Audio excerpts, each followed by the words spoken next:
So hello and welcome, my name is Vijay. आप सभी लोगों का अगेन बहुत बहुत स्वागत इस ई पाठशाला की वीडियो लेक्चर सीरीज में। वीडियो लेक्चर सीरीज का 5वां पार्ट है ये, और आज हम देखने जा रहे हैं कि किस तरीके से जो यूएसएसआर था वो टूट के रशिया बने, और रशिया की बहुत सारी कंट्रियां काफ़ी लंबे समय के बाद बहुत सारे सिविल वॉर और विद्रोह से अपने आप को जूझने के बाद सन 2000 के लगभग या 2010 तक अपने आप को डेवलप करती रहती है। अब एनसीईआरटी ने हमें ये चैप्टर पढ़ाया ही क्यों है, हमें बताने की कोशिश क्यों करी, इसका रिलेशन हमसे है कैसे। इससे पहले आप ऐप को जरूर डाउनलोड करिएगा।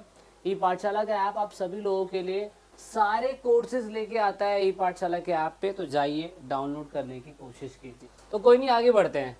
व्लादिमीर पुतिन और हमारे आपके सभी के चाहने वाले मोदी साहब की इमेज हमने यहाँ पे इस्तेमाल करी है। रिसेंटली इंडिया के अंदर इलेक्शन भी चल रहा है, तो कोई प्रमोशन वीडियो नहीं है, लेकिन आप देख सकते हो दोनों ही जो रशिया और पीएम इंडिया के हैं काफ़ी लंबे समय तक सर्विंग करने वाले पीएम बने हुए हैं। तो अगर हम बात करें इंडिया के बारे में, तो आपने नोटिस करा होगा कि जब इंडिया 1945-47 में अपने आप को आज़ादी की तरफ आगे लेके जा रहा था, तो उस टाइम पीरियड में तो रशिया के यूएसएसआर का पार्ट रशिया था। तो उस टाइम पे यूएसएसआर के साथ हमारे रिलेशन कैसे थे, हमें वो भी जानने की ज़रूरत है। तो उस टाइम पीरियड पे मैं अगर आपको थोड़ा सा क्विक रिकैप करने की कोशिश करूं, तो आप यहाँ से देखेंगे कि 1921 में रशिया बना, और मतलब यूएसएसआर बना, और 1991 के अंदर रशिया बना। तो जब 1921 में यूएसएसआर बना था, तो उस टाइम पीरियड पे इंडिया ने अपने रिलेशंस अच्छे करने की कोशिश करी थी। लेकिन जब रशिया था, तो उस टाइम पीरियड पे भी इंडिया ने अपने रिलेशंस अच्छे करने की कोशिश किसके साथ करी थी, रशिया के साथ करी थी। तो इस तरीके से हम ये कह सकते हैं कि इंडिया ने अपने रिलेशंस कभी भी खराब करने की कोशिश नहीं करी है, ना ही रशिया के साथ और ना ही यूएसएसआर मेंबर कंट्री के साथ। अगर हम यूएसएसआर की बात करें, तो जब यूएसएसआर था तो हमारा इकोनॉमिक रिलेशन उनसे बहुत अच्छा था। जैसे टेक्निकली और इकोनॉमिक पब्लिक कंपनी जो थी, उस टाइम पीरियड पे हमारी ये लोग मदद करने वाले देशों में से एक बने थे। मतलब उस टाइम पीरियड में मैं कह सकता हूँ कि ये लोग पूरी तरीके से हमारी मदद करते थे।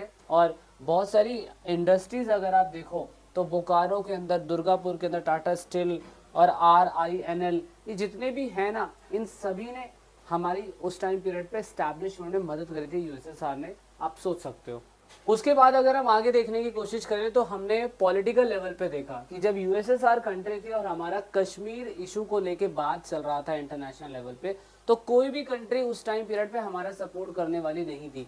लेकिन उस टाइम पीरियड पे यूएसएसआर जैसी कंट्री, जिन्होंने हमारे इस मुद्दे को नेशनल इशू यूएनओ के सामने प्रेजेंट करा, और उस टाइम पीरियड पे हमें अमेरिका की सख्त ज़रूरत थी, लेकिन उन्होंने हमारी मदद नहीं करी थी। उसके बाद अगर हम बात करें मिलिट्री लेवल पे, तो सोवियत यूनियन की बहुत सारे हार्डवेयर टेक्नोलॉजी जो उस टाइम पीरियड पे सोवियत यूनियन के देशों ने इंडिया को देनी चाहिए थी, वो दी। मिलिट्री लेवल पे बहुत सारी मदद करी इन लोगों ने। और उसके साथ साथ अगर हम कल्चर की बात करें, तो बहुत सारी हमारी हमारी जो फिल्म है अमिताभ बच्चन की, और बहुत सारे आप देखें तो राज कपूर की, तो बहुत सारी शूटिंग हमने रशिया के अंदर भी करी है। रशियंस लोगों ने हमारी कंट्री के अंदर बहुत सारी शूटिंग करी है। इससे आप कह सकते हो कल्चर का ट्रांसफॉर्मेशन हमें यूएसएसआर के टाइम पीरियड पे भी देखने को मिलता है। तो इस तरीके से मैं कह सकता हूँ कि भारत और कम्युनिस्ट कंट्री का रिलेशन अगर हम इन 4 पॉइंट के हिसाब से देखें, तो काफ़ी अच्छी मात्रा में हमें देखने को मिलता है। तो यहाँ पे अगर आप देखो, तो हमारे रिलेशन पोस्ट कम्युनिस्ट कंट्री के साथ भी ठीक ठाक थे। लेकिन जैसे ही 1999 के बाद यूएसएसआर कोलैप्स होता है और नई कंट्री रशिया बनती है, तो उसके बाद इंडिया के रिलेशंस इनके साथ किस हिसाब से हमें देखने को मिलते हैं। तो इंडिया की सोच और रशिया की सोच लगभग एक समान थी। जैसे एग्जांपल के लिए, रशिया कहता था कि कलेक्टिव सिक्योरिटी की ज़रूरत है, अमेरिका कहता है कि भाई हम लोग सिंगल लेवल पे काम करेंगे, मार्केट में वेपन्स की सप्लाई हम लोग करेंगे, और पूरी कंट्री जो है वेपन्स को खरीदेगी। इससे अमेरिका को बहुत ज़्यादा फ़ायदा होता है। अमेरिका कहता है कि यार हमारे वेपन्स अगर दूसरी कंट्री में बिक रहे हैं, तो ऑफकोर्स उनका इकोनॉमिक ग्रोथ हमें वेपन्स के थ्रू देखने को मिलता है। लेकिन रशिया कहता है कि अकेले किसी भी कंट्री को वॉर के अंदर इन्वॉल्व नहीं होना चाहिए, कंट्रियों को कोशिश करनी चाहिए कि दूसरे लोगों का सपोर्ट करती रहे। तो इस हिसाब से इंडिया की भी यही सोच थी और रशिया की भी यही सोच थी कि मल्टीपोलर वर्ल्ड की तरफ आगे बढ़ते रहे। क्योंकि दुनिया क्या बन चुकी थी, यूनिपोलर। यूएसए एकमात्र देश में सबसे शक्तिशाली देश था, लेकिन मल्टीपोलर कॉन्सेप्ट पे रशिया और इंडिया ही चलता था। नेगोशिएशन के लिए रशिया और इंडिया कहता था कि हमें हमेशा इंटरनेशनल कॉन्फ्लिक्ट में एक दूसरे से समझौता करने की जरूरत है, जैसे जो यूएनओ करता है सेम वही चीज।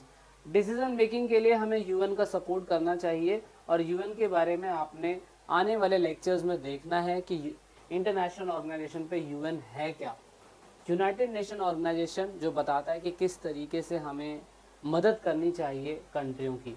अब इंडिया बेनिफिट किस तरीके से लेता है रशिया से, तो आप कह सकते हैं Kashmir issue, energy supply, sharing the information of international terrorist, access to central Asia and balancing in the relation with China.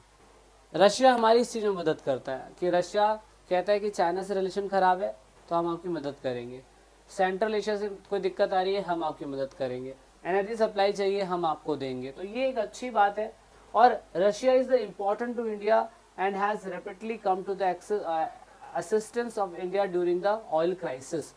आपको पता होगा 1971 के बाद, अफगानिस्तान के वॉर के बाद बहुत सारे कंट्री के जो तेल के दाम थे वो बढ़ा दिए गए थे, और उस टाइम पीरियड पे इंडिया जैसे देश को तेल की ज़रूरत थी, तो ऑयल क्राइसिस को ख़त्म करने के लिए रशिया ने हमारी बहुत अच्छे लेवल पे मदद करी थी।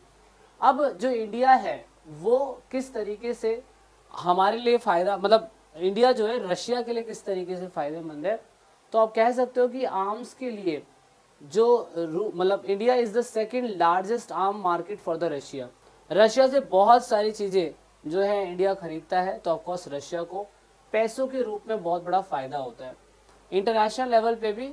और आप कह सकते हो कि जो नया पार्ट इस चीज़ में इंक्लूड हुआ है ना, वो भी इसमें आपको दिखाने की मैं कोशिश करूँगा। इंडिया जो है बहुत बड़े लेवल पे ऑयल का एक्सपोर्ट जो है ऑफकोर्स रशिया से लेता है, तो ये बहुत बड़े लेवल पे इसका यूज़ हमें देखने को मिलता है। So this is all about in this chapter. I hope हमने बेसिक डिटेल इसके अंदर पढ़ी है। अगर आपको अभी भी लगता है कि कुछ चीज़ें छूट गई है, मिस हो गई, तो मुझे कमेंट ज़रूर करिएगा।